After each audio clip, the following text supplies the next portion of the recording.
Yeah, glory is one of those words, like I said, it's a little abstract. It's one of those words that can be used in a couple of different ways.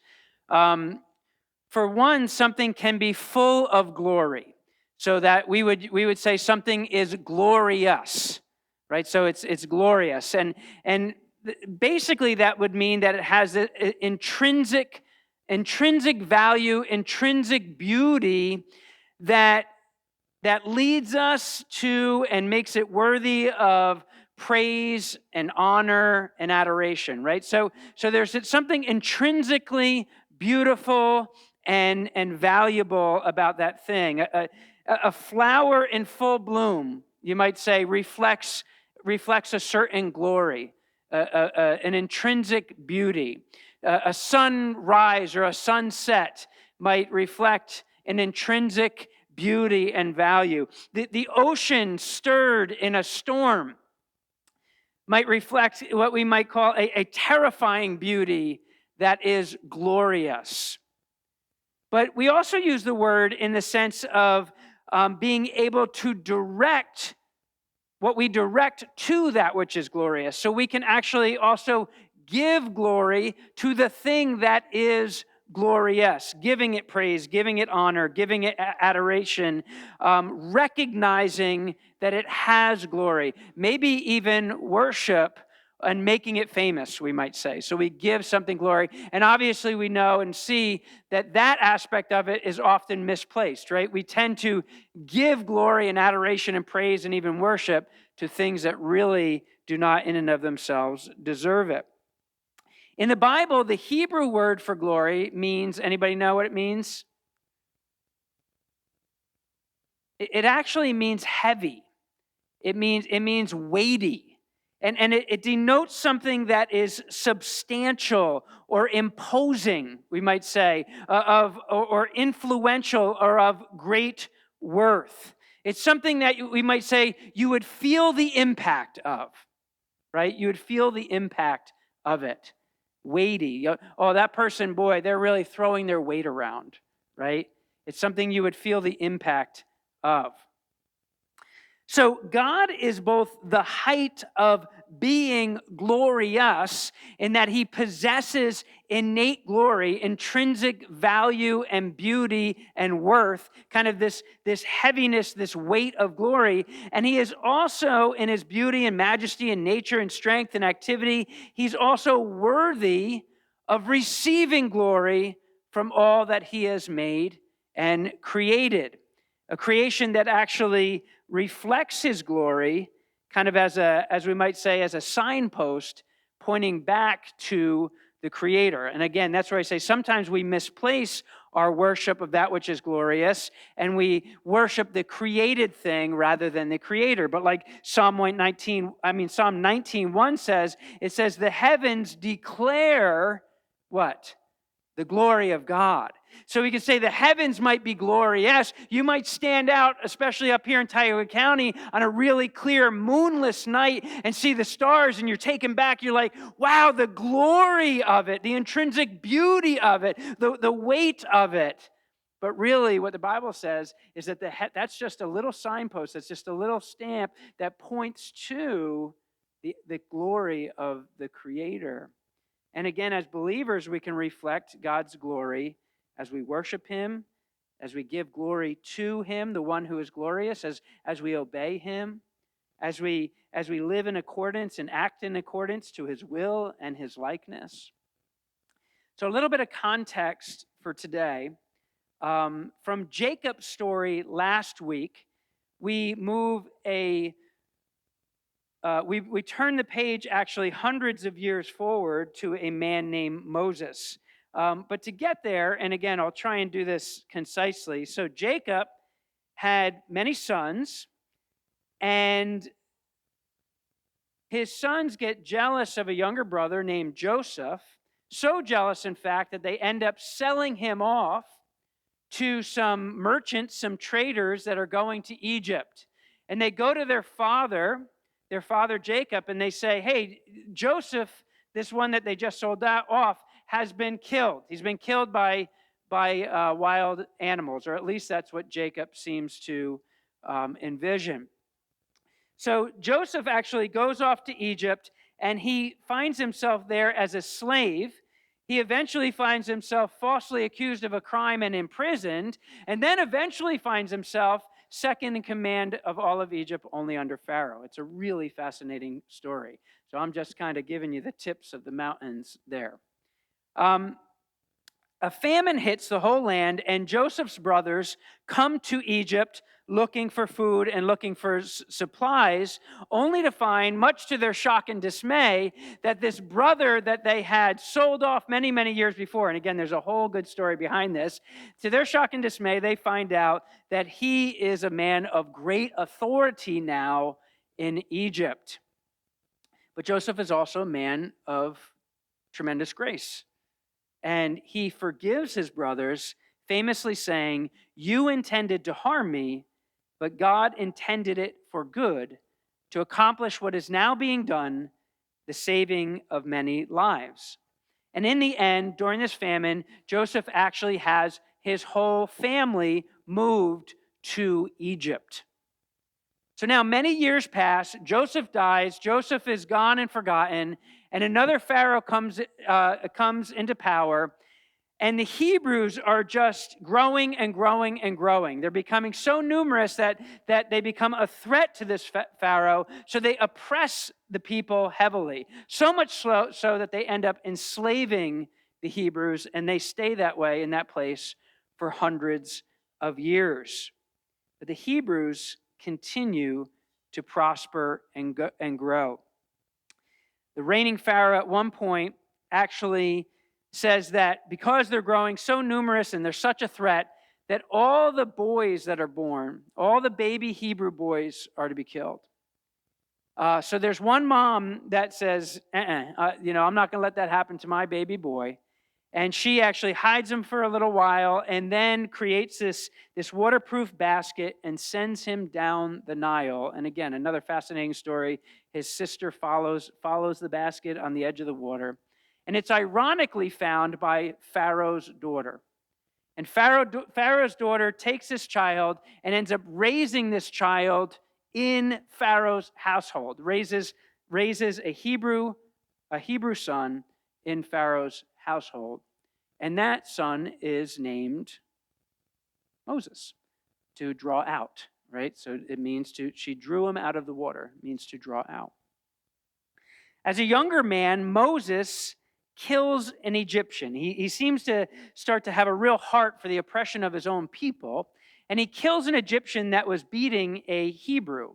But that doesn't turn out really well for him. He thinks that people might rally behind him, apparently, but he ends up in trouble and flees the region for 40 years, becomes a shepherd, until he is called back by God to Egypt. And he's called back to be the servant that God is going to use to deliver his people. God sends 10 plagues upon Egypt, the final plague being the plague of the death of the firstborn. God actually protects the Hebrews from all of these plagues. And that final plague, the death of the firstborn, he has them take an unblemished lamb into their house. And eventually that lamb is sacrificed, and the blood of that lamb is put over their doorposts. Right? So see Christ in that. And the Hebrews are actually protected as this angel goes around killing all the firstborn throughout the whole region. But the Hebrews are kept safe. It's at this point that Pharaoh agrees to let the Hebrews leave Egypt. Sort of, right? He lets them leave. There's this mass exodus. That's the name of the second book of the Bible, Exodus. There's this mass exodus. Eventually, Pharaoh actually changes his mind, and you have the whole episode at the Red Sea. 600,000 plus men, Hebrew men, left Egypt that day, plus women and children. But before they head to the land promised by God to their forefathers, a trip that would have covered roughly 11 days if you took a straight line there, God leads them to Mount Sinai. At Mount Sinai, God gives Moses his law. God also gives instruction to build him a sort of traveling temple called the tabernacle. And they eventually do go to the edge of the promised land and send in some spies. But when the spies come out, they give their report, and the people are so afraid of this report of what they hear of the inhabitants of that land that they lose faith. And because of that, God actually turns them back, and they become desert nomads for 40 years until that whole generation dies off, absent two men called Joshua and Caleb who had faith.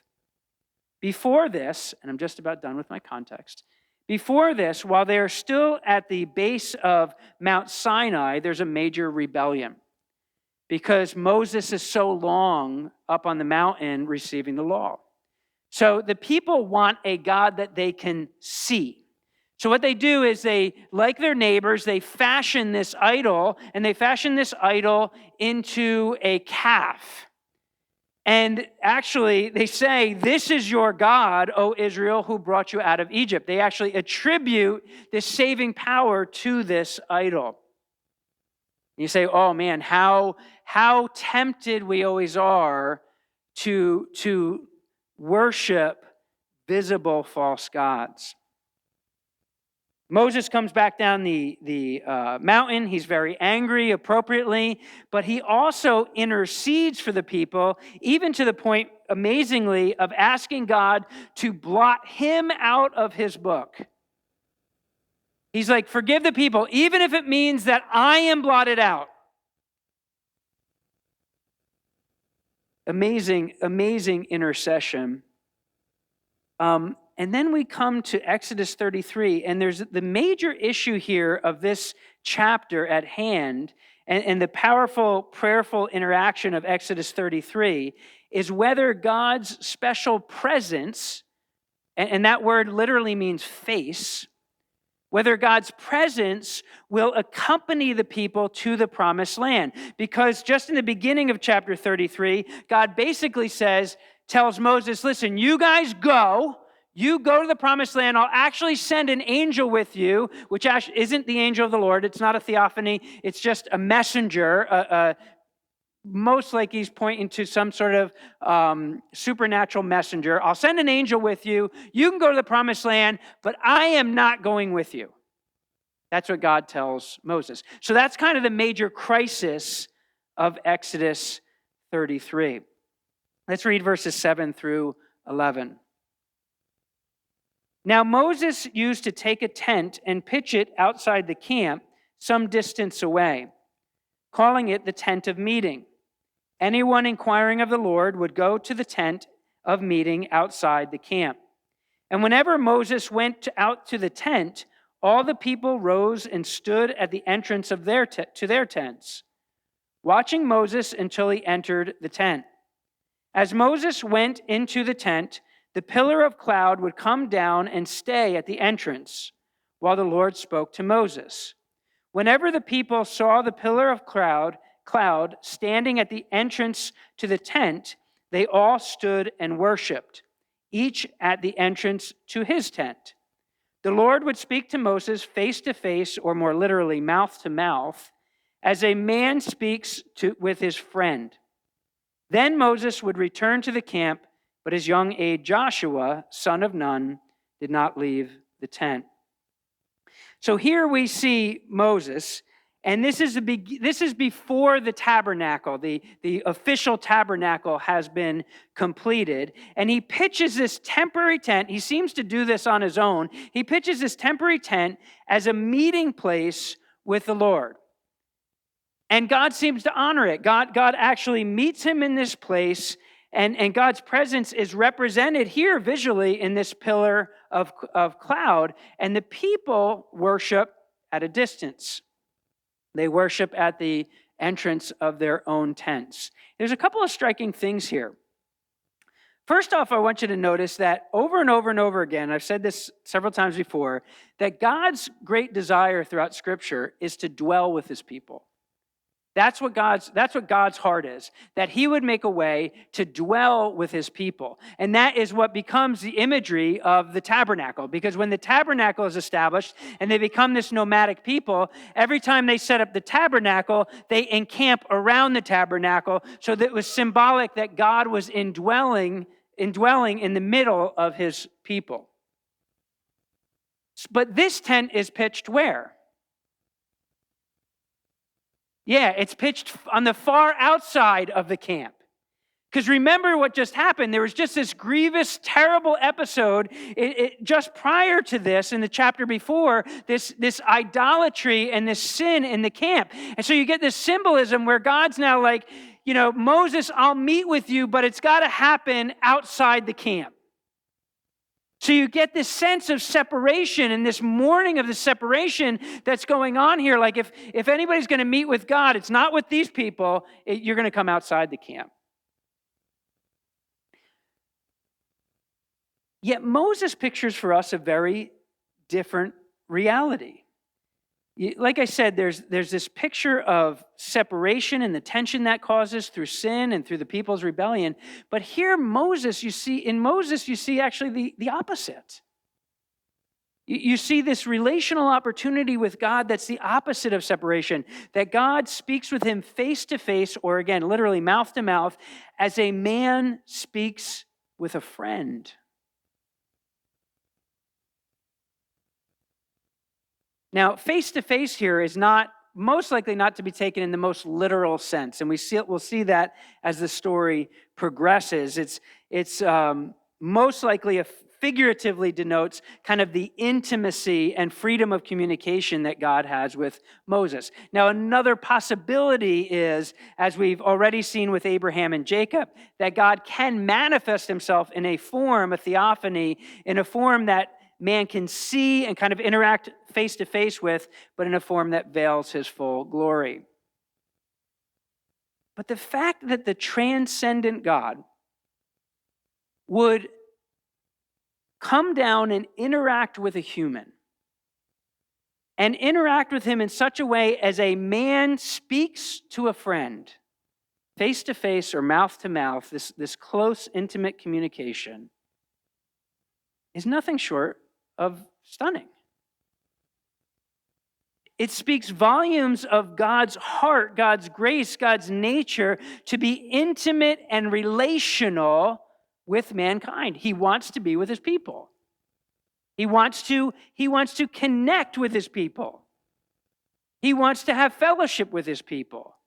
It's the absolute marvel that Jesus communicates with his disciples in John 15:15. He says, I no longer call you servants, because a servant does not know his master's business. Instead, I have called you what? Friends. Instead, I have called you friends, for everything I learned from my Father, I have made known to you. Now, we're never to take God lightly. We're always to approach God in awe and reverence. But we should also approach with this great wonder as we perceive and embrace that God is willing to welcome us into such a deep fellowship, this transcendent God, that he would welcome us into a fellowship in which he says, you are my friend.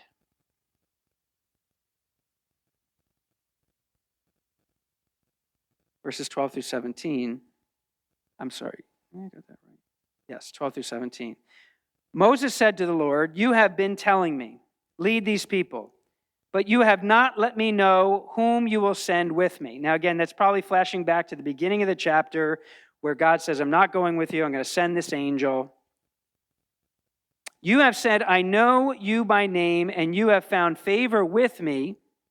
If you are pleased with me, teach me your ways so I may know you and continue to find favor with you. Remember, this nation is your people. The Lord replied, my presence or my face will go with you, and I will give you rest. Then Moses said to him, if your presence does not go with us, I always think that's a little funny because he's like, I'll go with you. Moses is like, if your presence does not go with us, do not send us up from here. How will anyone know that you are pleased with me and that with your people unless you go with us? What else will distinguish me and your people from all the other people on the face of the earth? And the Lord said to Moses, I will do the very thing you have asked because I am pleased with you and I know you by name."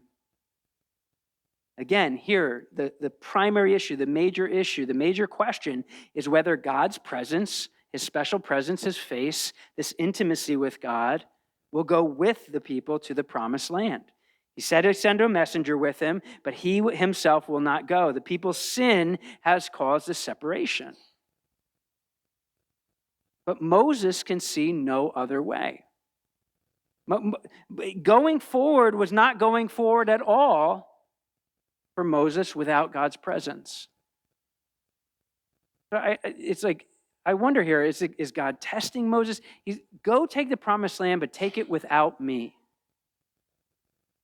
Notice a few things here. First, there's the question of whether having God's blessing means anything apart from God himself.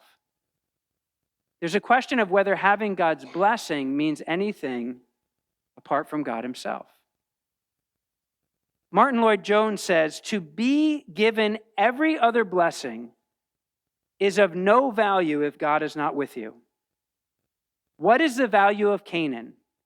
What is the value of milk and honey? What is the value of having possessions if God was not with them?"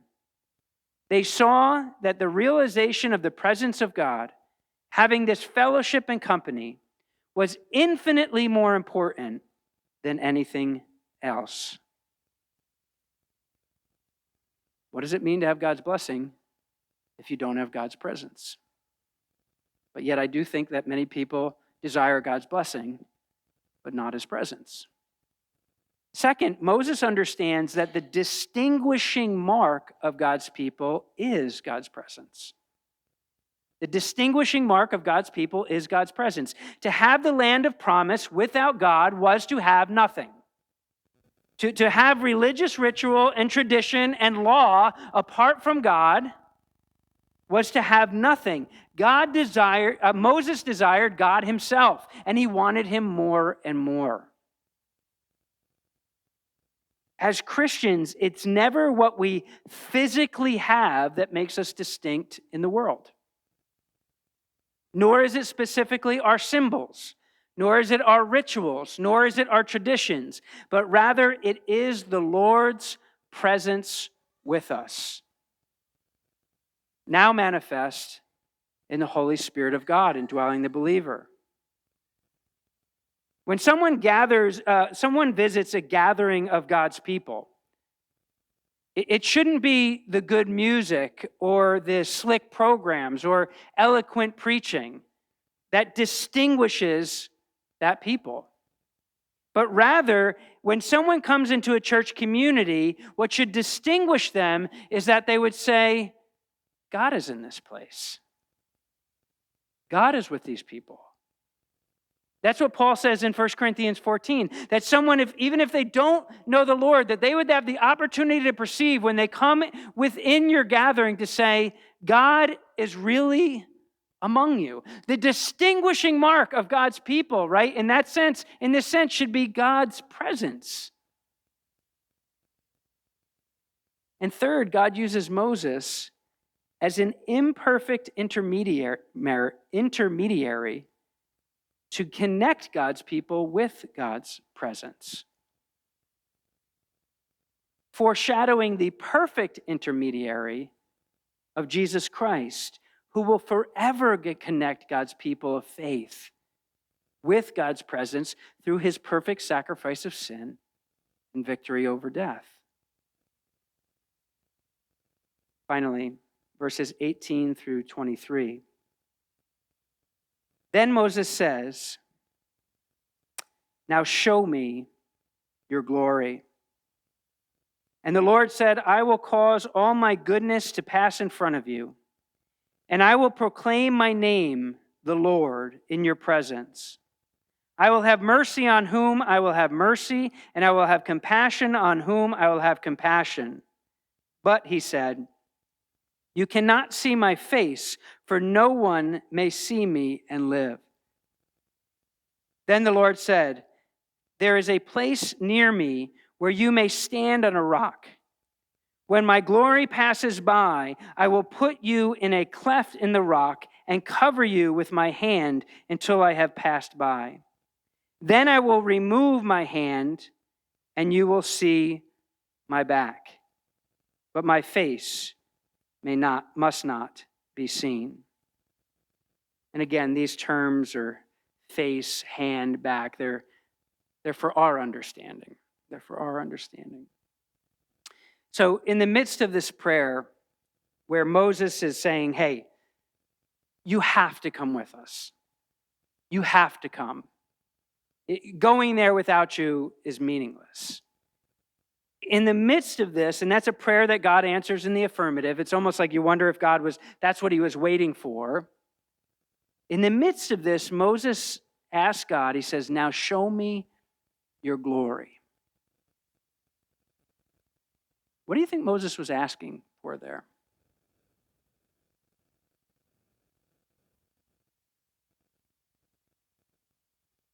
What was Moses requesting? His presence?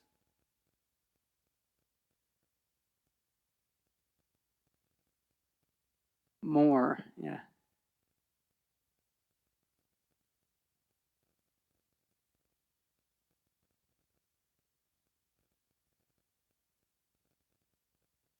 Anything else?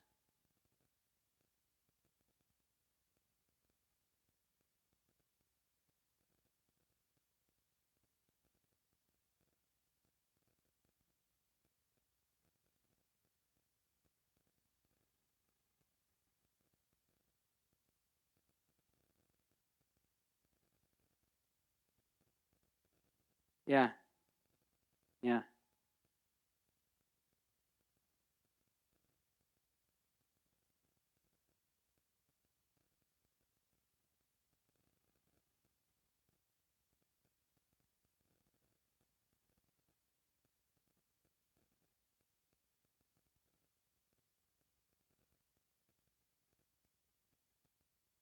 Yeah, Moses is already a man of deep intimacy with God, clearly. God, it says that he spoke with God face to face or mouth to mouth as with a friend. And Moses is pleading on behalf of the people. He's interceding for the people. He's saying, again, you have to come with us. Your blessing apart from you means nothing. But and again, there's some mystery here, obviously. But it's almost like there's this moment where he just says, I need more. And as I've been drawn into your orbit, I want to see you for all that you are. I want to see everything. It's almost like this personal moment that there's this deep, deep longing to have God completely unveiled before him and to see him completely in his radiant splendor. Just give me more. And part of me asks when I read that, I'm like, does Moses know what he's asking? Could Moses possibly understand what he's asking?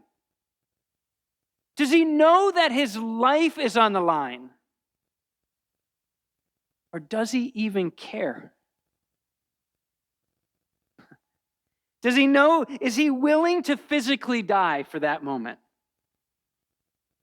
Or is he like, as Hebrews 11 tells us, Abraham, when God tested him with Isaac and said, sacrifice your son, Abraham had faith that God could raise the dead. I mean, what's going on here? Or did it even matter in the moment? Was he so in rapture with God that nothing else mattered?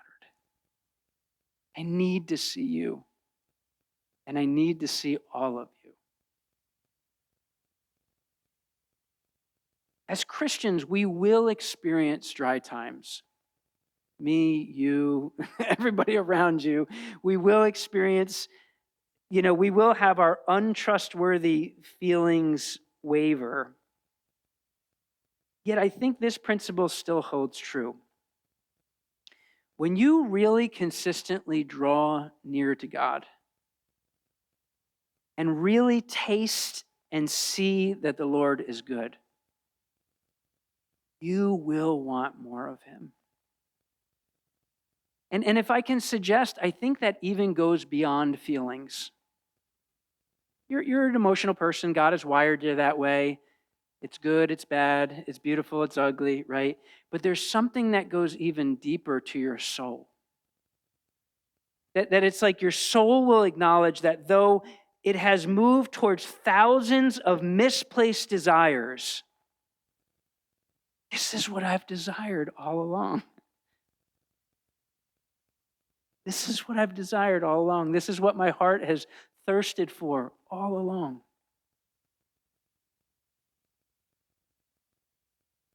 But God knows that no mortal man, not even Moses, can experience the weight of his glory full on without being crushed.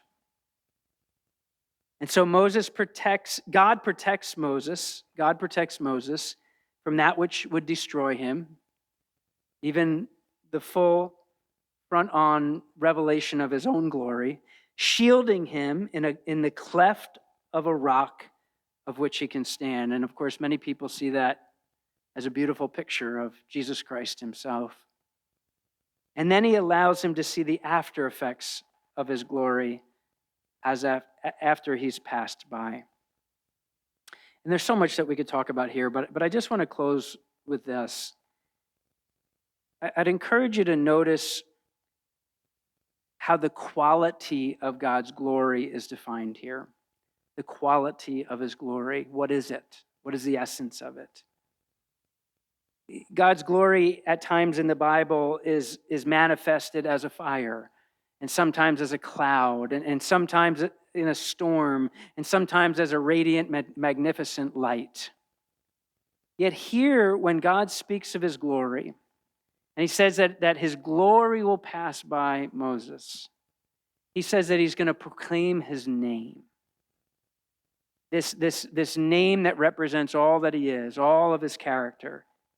And in that character, his glory is represented in his goodness and his mercy, or that could be also referred to as his grace and his compassion.